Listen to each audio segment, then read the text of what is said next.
Bonsoir à tout le monde, bonsoir à toutes et tous. Je crois que cette fois-ci c'est la bonne. Alléluia.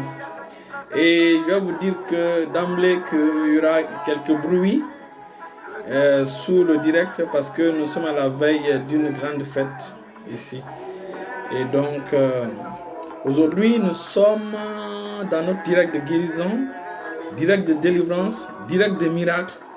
Et aujourd'hui, nous n'allons pas durer. Nous n'allons pas durer. Bienvenue ma fille Diane, bienvenue. Et du courage, vraiment du courage. Du courage. Je prie afin que le Seigneur vous console, vous fortifie au nom de Jésus. Au nom puissant de Jésus. Alléluia. Père Céleste, nous te confions ce direct. Seigneur, nous te prions de prendre le contrôle de ce direct au nom de Jésus. Étends ton bras fort et bénis tes enfants. Délivre ceux qui ont besoin de délivrance. Oins ceux qui ont besoin d'onction. Transforme ceux qui ont besoin de transformation et guéris ceux qui ont besoin de guérison. Au nom puissant de Jésus. Merci Saint-Esprit. Dans le beau et puissant nom de Jésus, nous avons prié. Alléluia. Alléluia.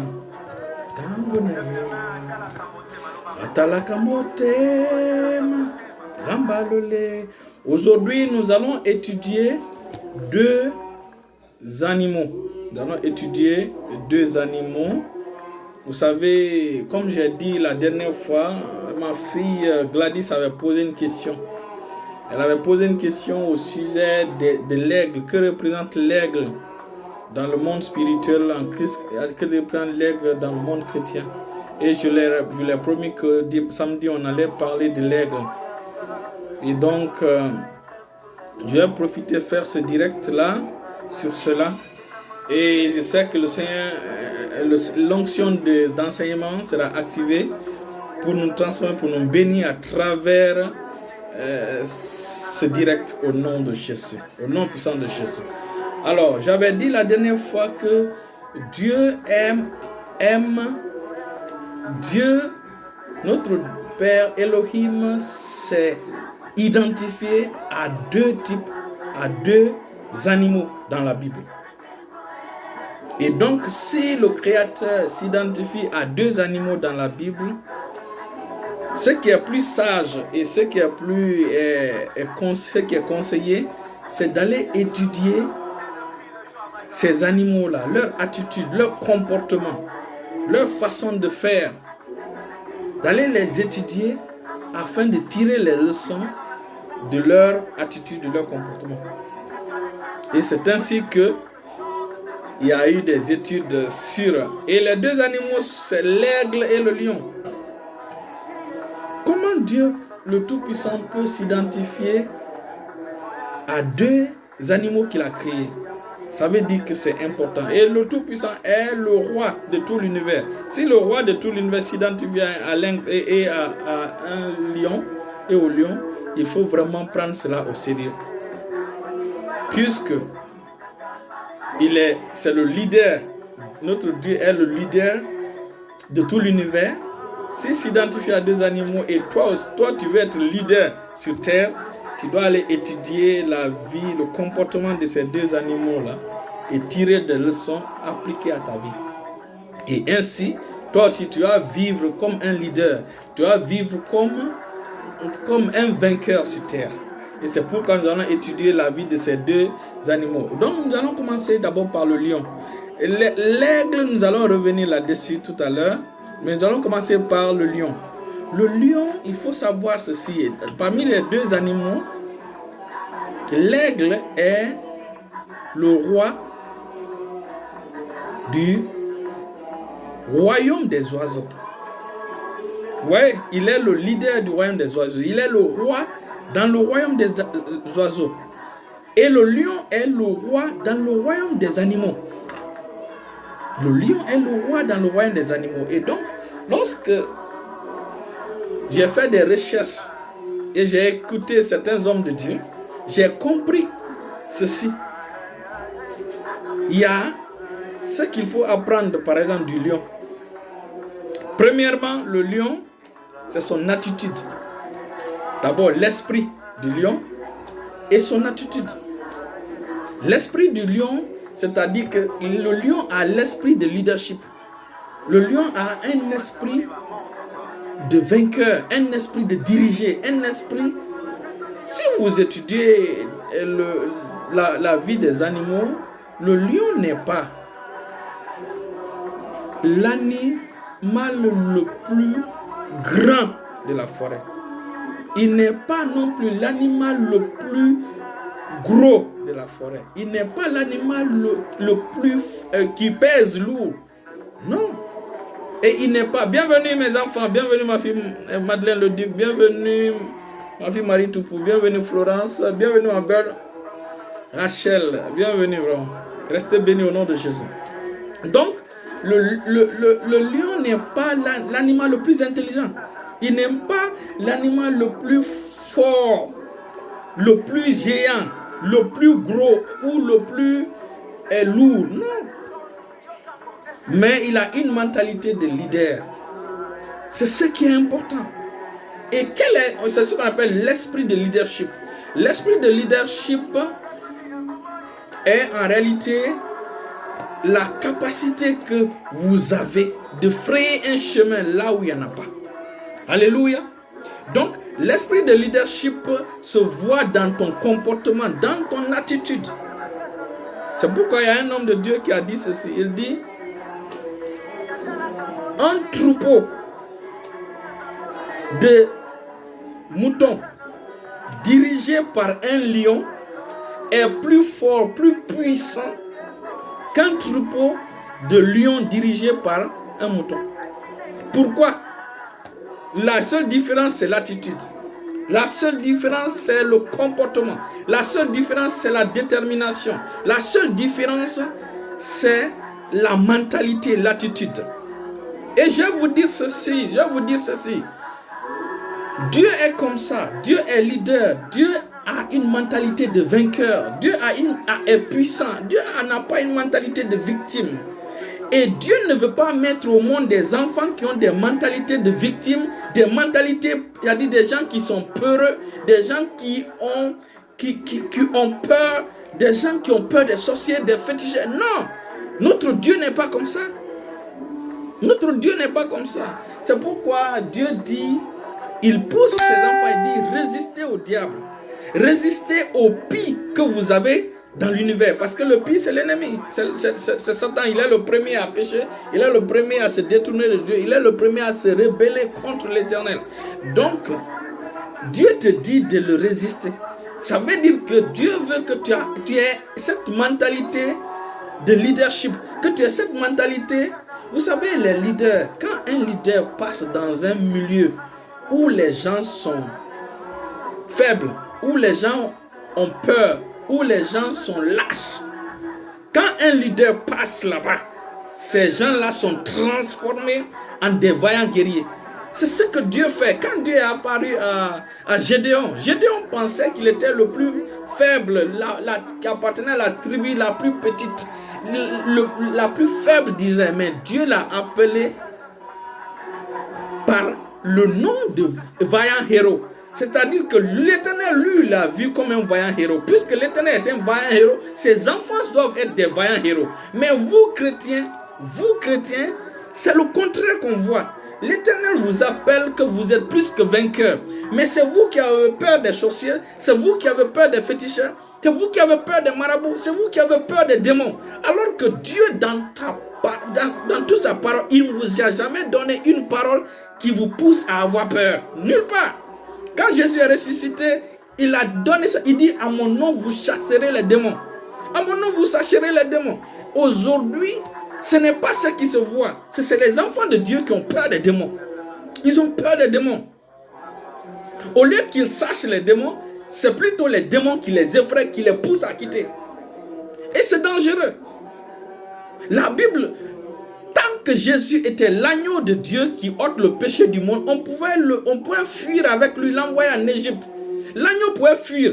Mais quand il est ressuscité, il n'est pas ressuscité en tant que l'agneau. Il est ressuscité en tant que le lion de la tribu de Juda. Et nous sommes les jeunes frères de Jésus. Donc nous sommes les jeunes frères du lion de la tribu de Juda. Un lion ne donne que des lions. Donc nous sommes de la race des lions. Et nous avons la mentalité des lions.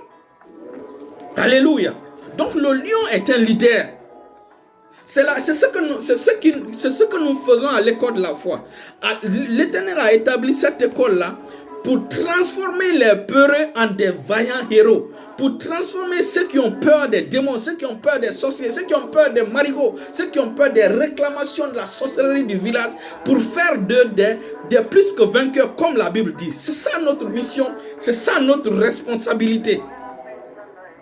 Un enfant de Dieu doit avoir cette mentalité de son Père Céleste. Cette mentalité de Jésus qui est le lion de la tribu de Juda. Jésus n'a jamais perdu un combat. Il n'a jamais reculé devant qui que ce soit. Et c'est le même esprit que David avait. C'est le même esprit que Caleb et Josué avaient. Allez-y étudier la vie de Caleb et de Josué. Caleb, Mantokoso Bralanin de l'Ohoyekate. Les gens pensent seulement que c'est David qui a tué les Goliaths et consorts. Caleb était celui qui s'est attaqué à la ville des géants. C'est Caleb qui, à l'époque, les Anakim n'étaient pas des Philistins. Il faut comprendre ceci. Les Anakim n'étaient pas des Philistins. Les Anakim venaient de Hébron. Les Anakim, leur arrière-père était Kirja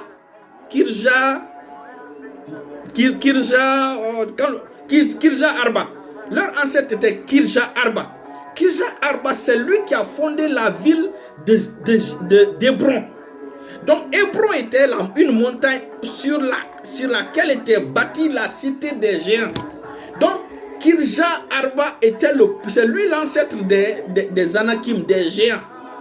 Et donc, lorsque les 12 espions sont allés en Israël, à Canaan pour espionner, quand ils sont revenus, 10 avaient un témoignage contraire. 10 se voyaient peureux, victimes, mentalité de sauterelles. Et Dieu les a tués le même jour. Dieu ne veut pas que nous, enfants de Dieu, que nous ayons la mentalité de victime, la mentalité d'avoir... Christ nous a délivrés de cette crainte de la mort, de cette crainte, de cette peur de la mort. Il faut comprendre ceci. C'est la raison pour laquelle nous encourageons que les enfants de Dieu soient exposés à ce genre de message. Si vous êtes exposés à ce genre de message, la mort prématurée ne peut pas venir dans votre maison. La mort prématurée ne peut pas rentrer dans votre foyer. C'est la vérité que je vous dis. Si vous êtes régulier à ce genre de messages, allons-y lire Hébreux chapitre 2. Hébreux chapitre 2, le verset... Hébreux chapitre 2, le verset 14 à 15. C'est pourquoi nous voulons et j'encourage. Invitez vos frères, invitez vos soeurs, invitez ceux qui sont tourmentés, invitez ceux qui sont malades, invitez ceux qui ont peur des démons, ceux qui ont peur de la sorcellerie. Invitez ces gens-là à venir écouter la parole de Dieu, à être exposés à la parole de Dieu. Et la parole de Dieu fera d'eux des plus que vainqueurs. La parole de Dieu, bienvenue Samayaï.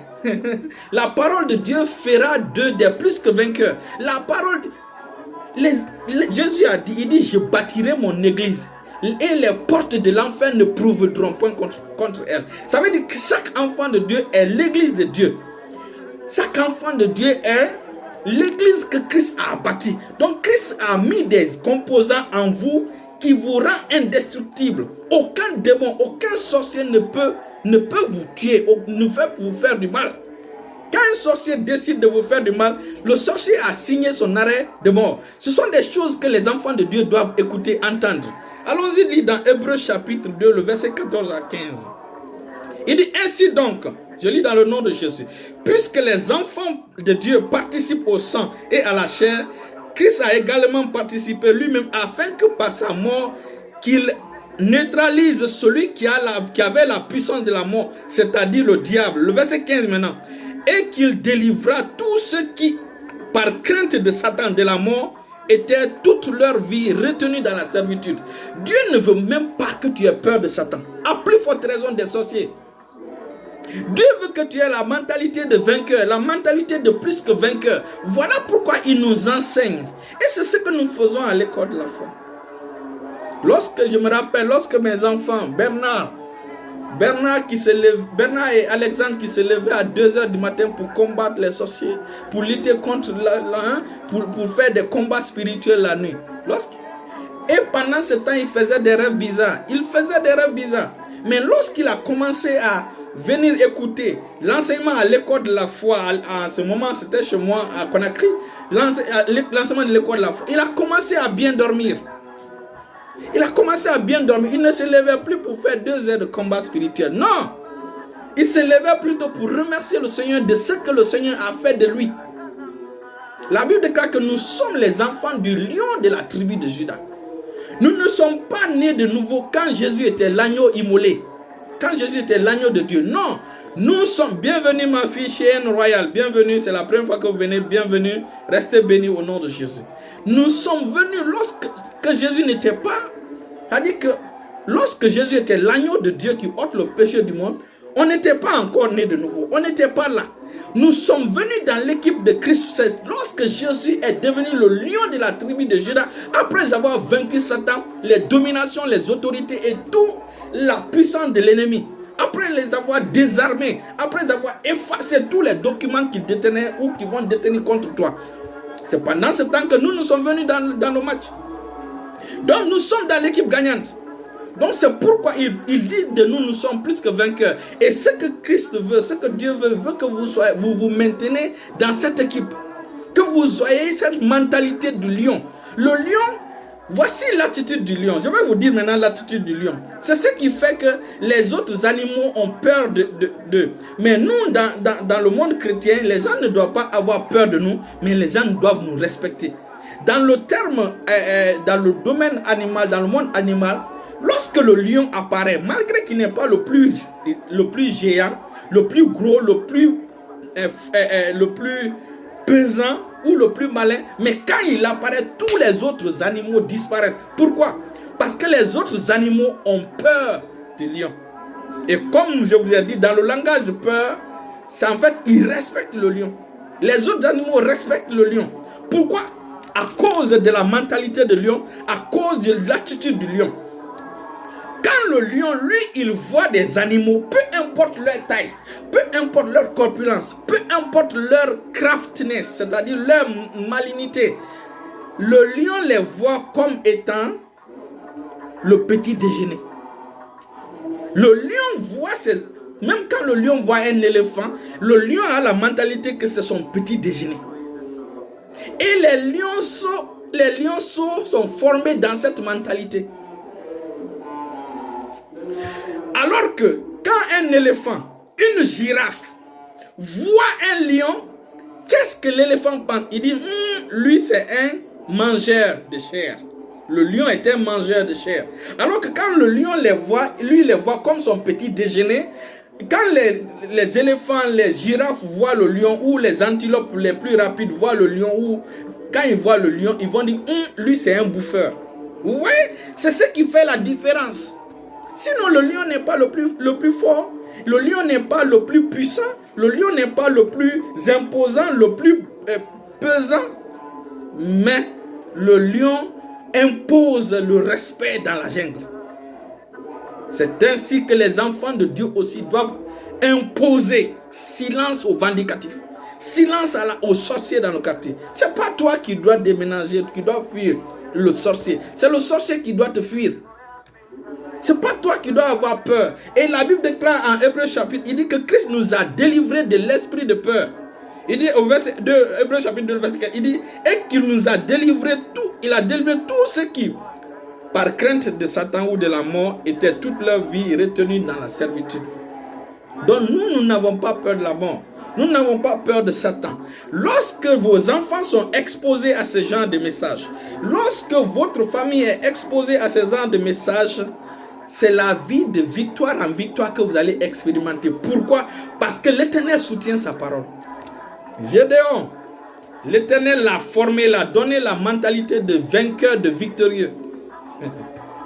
Pendant qu'il devait aller en guerre dans Juge chapitre 7, l'Éternel lui a dit de diminuer le nombre de ses soldats. Il a diminué le nombre de ses soldats, je crois, jusqu'à 3 fois. Vous voyez?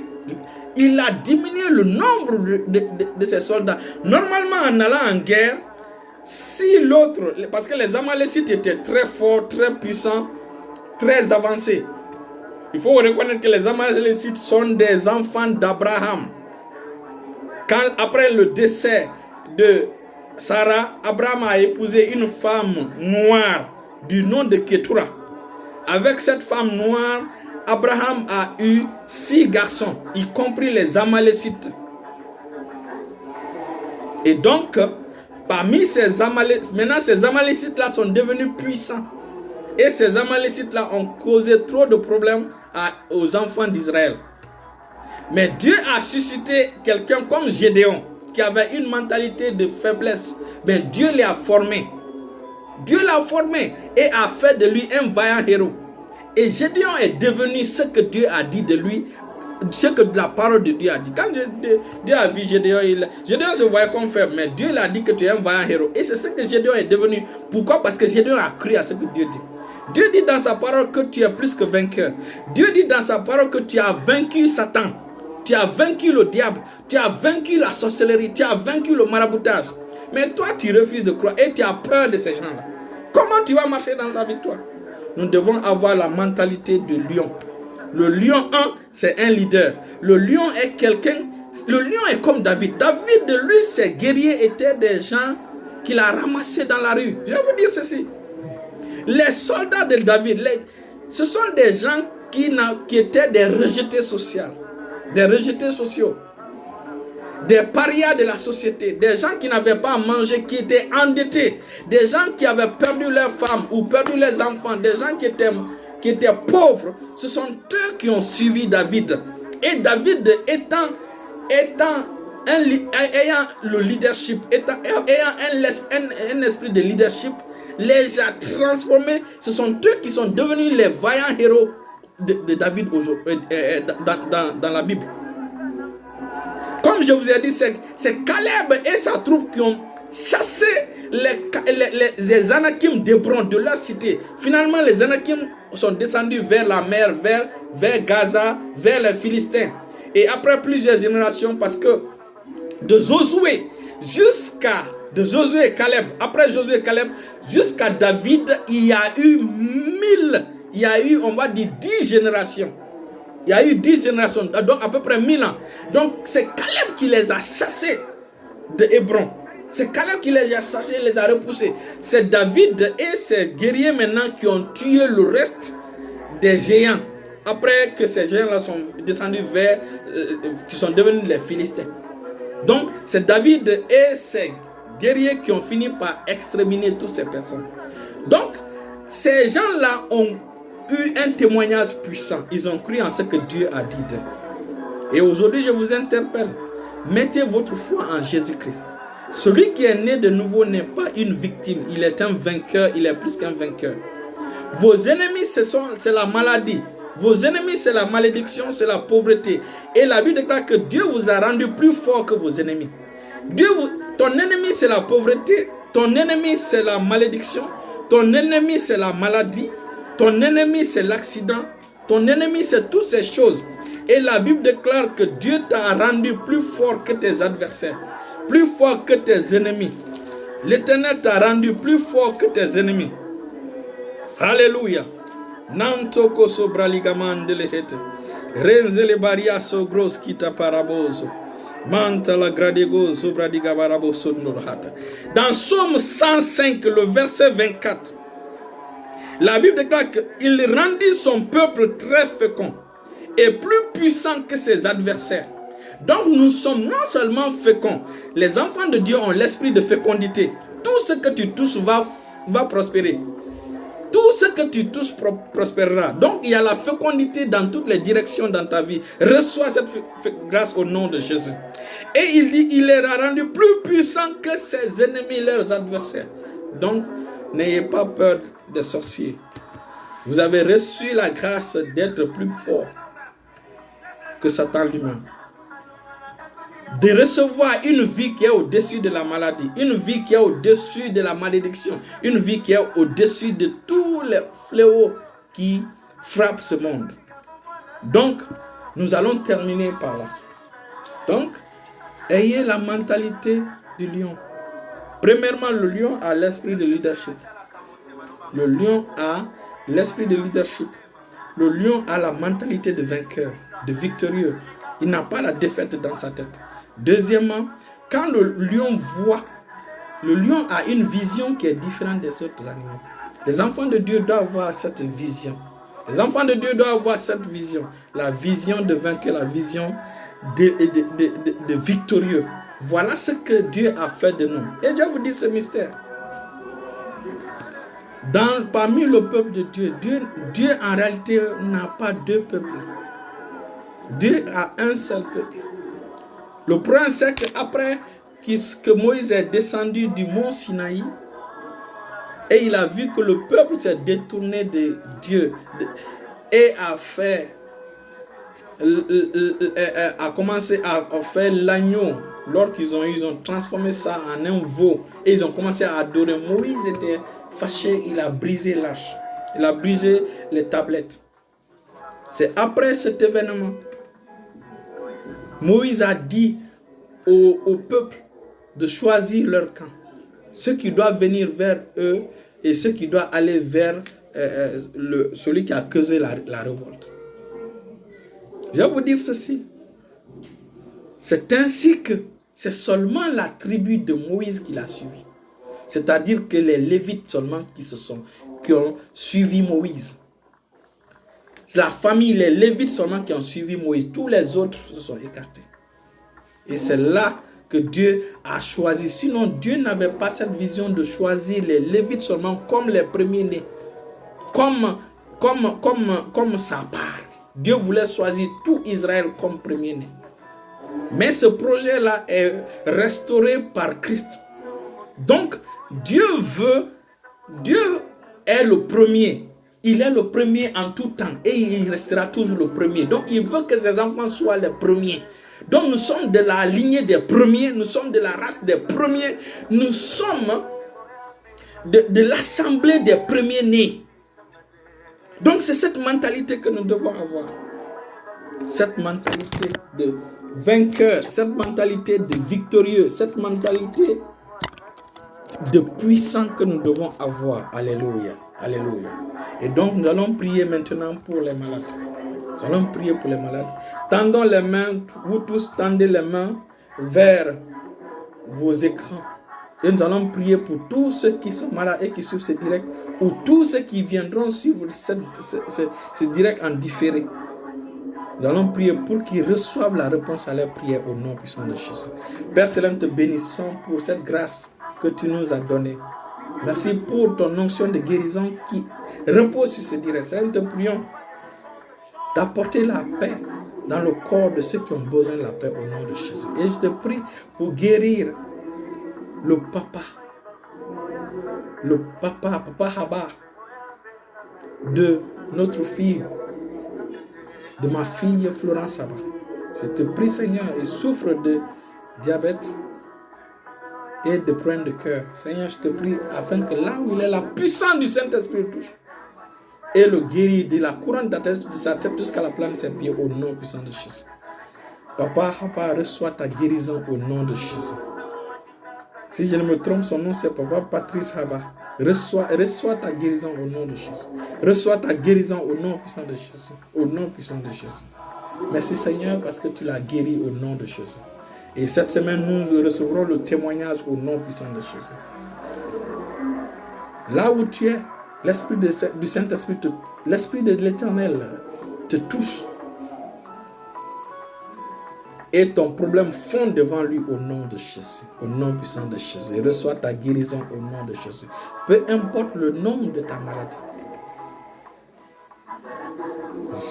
Je ramène cette maladie. Je ramène ce diagnostic sous la puissance du Saint-Esprit. Et je la neutralise au nom puissant de Jésus.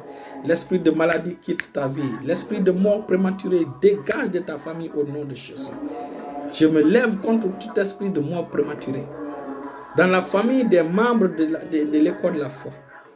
Et je le rends inefficace dans leur vie au nom de Jésus.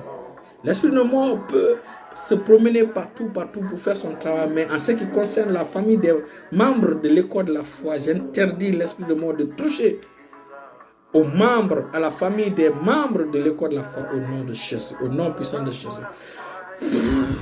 Recevez cette grâce au nom de Jésus. Reçois cette grâce au nom de Jésus. Dans le beau et puissant nom de Jésus, nous en prions. Lèvons les mains, bénissons le nom, bénissons le Seigneur. Rendons-lui gloire au nom puissant de Jésus. Car lui seul révèle la gloire au nom de Jésus. Seigneur, te remercions pour ces grâces. Te remercions pour ces guérisons. Merci pour cette transformation au nom de Jésus. Merci parce que nous sommes plus que vainqueurs au nom de Jésus. Nous ne sommes pas des victimes. Nous n'avons pas peur de la sorcellerie. Nous n'avons pas peur du maraboutage. Ce sont les marabouts qui fuient devant nous. La Bible déclare que l'Éternel se lève et que ses adversaires fuient. Et que ses adversaires fondent comme la cire fond au feu. Que ses adversaires fuient comme la fumée se dissipe. Que ses adversaires se dissipent comme la fumée se dissipe au feu. Voici votre partage au nom de Jésus. Et gloire à Dieu, l'Éternel s'est levé dans ta vie par la présence du Saint-Esprit dans sa vie. L'Éternel s'est levé dans ta vie. Donc ses ennemis doivent fuir. Ses adversaires doivent dégager, doivent décamper. C'est ton partage au nom de Jésus. C'est ton partage au nom de Jésus. Reçois ta grâce au nom puissant de Jésus. Reçois ta grâce au nom de Jésus. Et bonne soirée, partagez, restez bénis au nom de Jésus.